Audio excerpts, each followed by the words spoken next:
Sveiki! Jeigu nuo Velykų turite užsilikusių margučių, iš jų pasigaminsite kuo puikiausių škotiškų kiaušinių. Pirmiausiai pasiruošime maltą mėsą. Įdėsime svogūnų laiškų, džiovintų petražolių, pipirų ir druskos.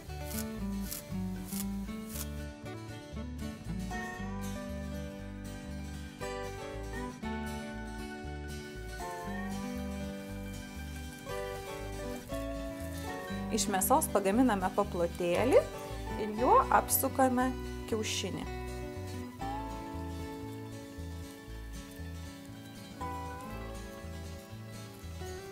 Kukulį apvaliosiu miltuose, kiaušinyje ir džiūvėsėliuose bei dėsiu į puodą virti aliejuje.